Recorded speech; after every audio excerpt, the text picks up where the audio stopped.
Good morning, everyone. Just have a few words to share this morning, drawing from daily lesson of our Guru.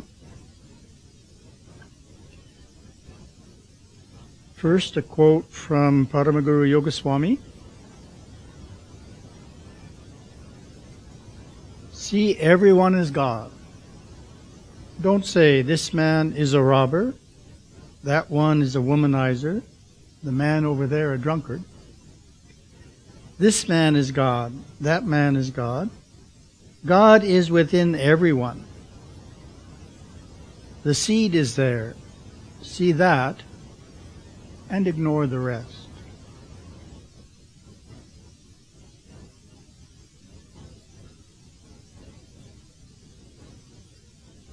Paramaguru Yogaswami is stating in a very simple way a key concept of Hinduism,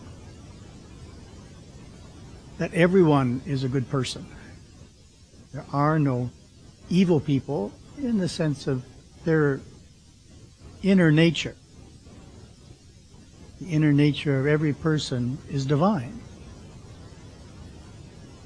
Even the terrorist, even the criminal, and as Yogaswami points out, the drunkard, womanizer.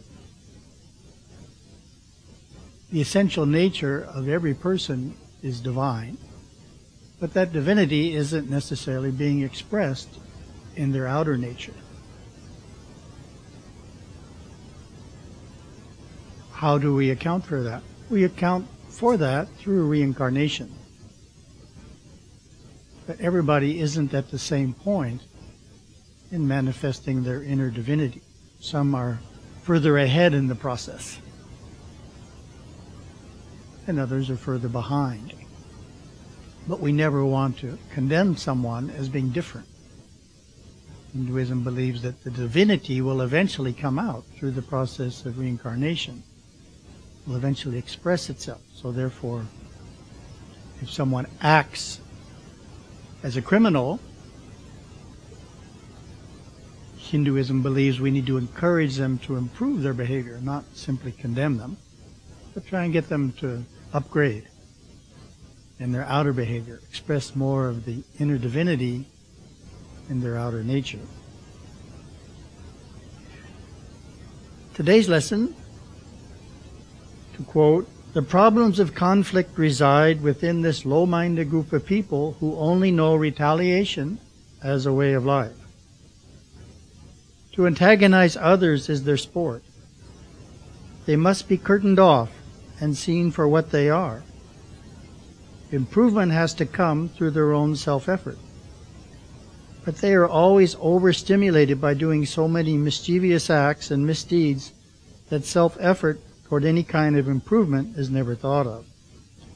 Yet they must learn from their soul's evolution, and their own mistakes will be the teacher. For they are in a period of their evolution where they only learn from their own mistakes." Well, this is bringing reality to the other concept. Just because everyone is divine on the inside, we don't have to become best friends with them. Because some people don't like us. Some people feel they are our enemies. Some people are out to bring us down. But they're divine, just the same. Therefore, we need a balance in recognizing the inner divinity, but discriminating as to the outer relationship. And certain people who are of a low-minded nature, we just need to stay a distance from them. We don't want to interact with them necessarily, but we don't dislike them. We want them to eventually come up in consciousness. We wish everyone well, right? That's the Hindu perspective. Even those who don't, even those who wish harm on us. We don't retaliate with harm. We wish them well, but we don't make them our best friends. It's also pointing out that people do learn But those in this stage of learning don't really learn from others. They're learning from their own mistakes. They make the same mistakes enough times, it starts to dawn on them the consequence of that kind of action. You rob a bank 100 times and you end up in jail 100 times, it dawns on you that there are consequences for that kind of action. And you say, well, maybe I shouldn't do that. You know, this isn't really working out. It always ends up the same way. We learn from our own mistakes, but through repetition. People of the lower nature cannot be made peaceful. They are not open to persuasion. They are sovereign in their own domain. There are many doors into lower consciousness, and if the Devaloka people get too involved with people of a lower nature, they may have violence awakened within them. Lower consciousness people are always looking for recruits to bring into their world. This sounds like a sad story, but it is true nonetheless. You see it happening around you every day.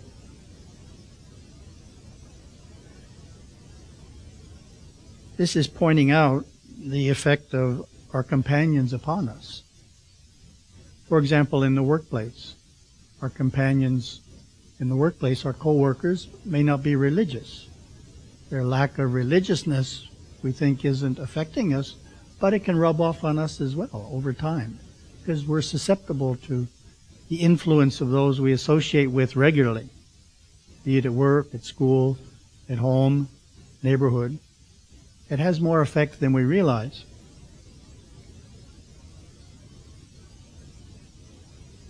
There's a verse in the Tirukkural, which I need to paraphrase. I haven't spoken it for a while, but the idea is water takes on the nature of the soil through which it flows. For example, on our island here, water comes from different wells, and the water in different parts of the island tastes totally different. The water here tastes one way, the water in downtown Kapa'a tastes another way. The water over on the west side will taste another way, because it's coming from a different well. It's flowing through different soil. Same water coming out of the clouds, coming down as rain, same water, but it tastes different. And then the verse goes on, even so does man take on the nature of his companions. We become influenced by our companions just the same as water becomes different by the soil through which it flows. Therefore, we always need some religious companions, obviously. We want to be influenced by them.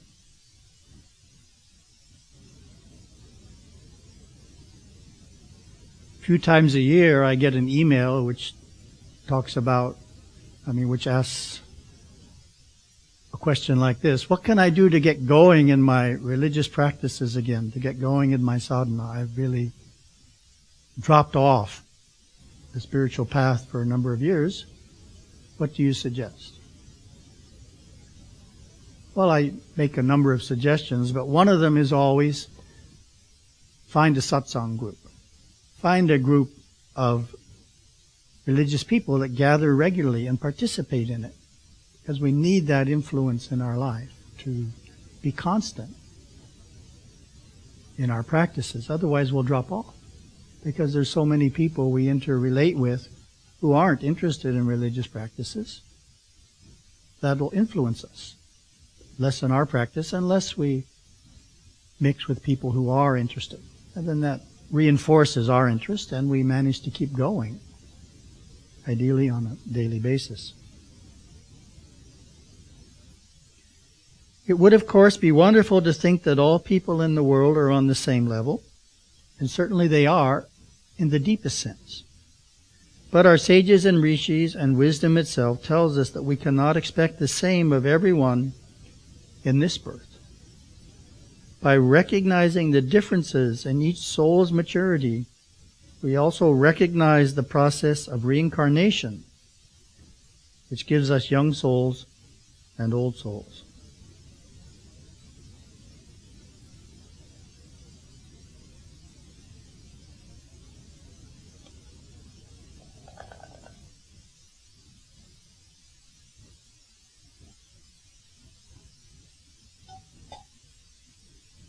in early March, we're going to Texas, and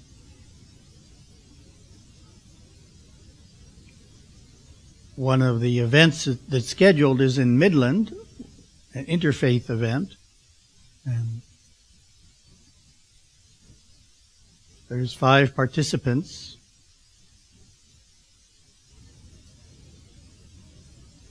And each one gets to submit a question. I think there's a Baptist minister, Catholic priest, Jewish rabbi, Muslim layperson, and I for Hinduism. So we each get to submit a question. The question I submitted because I thought it would be interesting to hear the Hindu point of view for everyone, as well as to hear what others do, is how is your religion practiced in the home? Hinduism has a lot more practices in the home, I believe, than any other religion. You have the shrine, and you can learn to do your own puja, and puja can be quite lengthy, particularly if you're retired. I know some individuals who've been here and who are retired, and their puja is 3 hours long. You know, Grandpa's puja, 3 hours long. That's quite a practice in the home. So I think that'll be interesting. The question, one of the questions submitted is, what is the one most important belief in your religion? Oh, there's so many in Hinduism, but I was thinking of starting with reincarnation, one possibility, because everything falls around that concept. And other religions, Western religions, don't have that concept. And so everything in their religion falls around the idea of one life. But the whole principle that we were just talking about only makes sense because of reincarnation, that everyone's essence is divine and everyone needs to be respected as a divine being, but that divinity is really hidden very well in some people and manifests extremely well in a few others. And most people are in the middle between the two extremes of being extremely divine or extremely non-divine in our outer nature. And that slow increase in divinity in our outer nature relates to reincarnation, because it's such a slow process. We saw, when we went to New Zealand, we saw the kauri tree.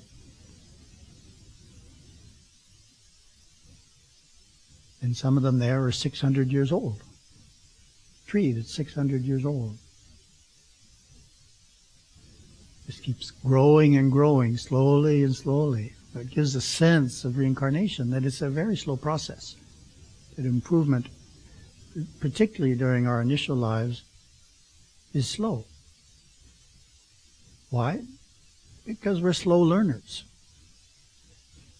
We don't learn from others. We have to learn by repeating the same mistake, same misguided behavior a number of times, and finally it dawns on us, because the same problem results from it, that it doesn't work out very well. If someone told us that, we wouldn't believe them. Then later in reincarnation, we move more quickly. Why is that? We are able to learn from others. And that's the beauty of tradition.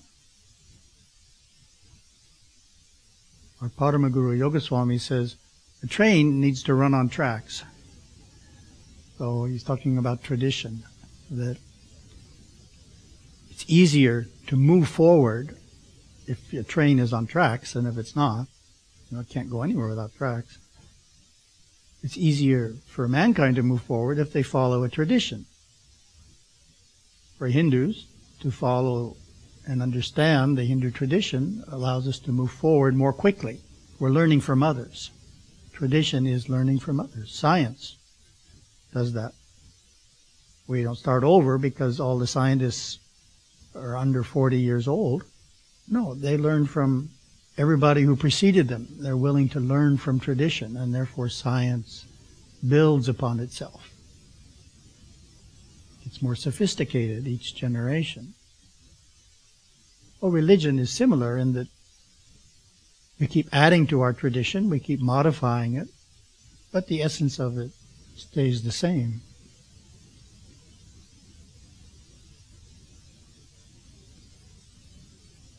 Our Guru has a statement in that regard. He says we need to bring Hinduism fully out of the agricultural age into the industrial age, into the technological age, and into the age of space. So right now we're in the technological age, and religion needs to change. I don't know how it's going to be in the age of space. I was talking to a family, and there's about an 8-year-old boy and a 5-year-old boy, and the 8-year-old liked that idea. He talking about building, how do you build a Hindu temple in space? What's it going to look like? So the two brothers started talking about building temples in space. But right now we're in the technological age, and how does it differ from the agricultural age? We're busier. We're very busy people.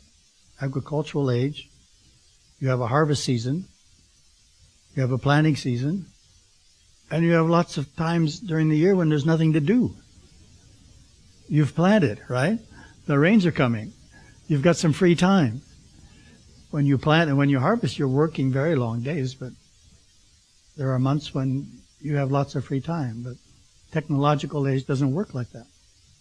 Therefore, we get stressful because we have so little time. One of the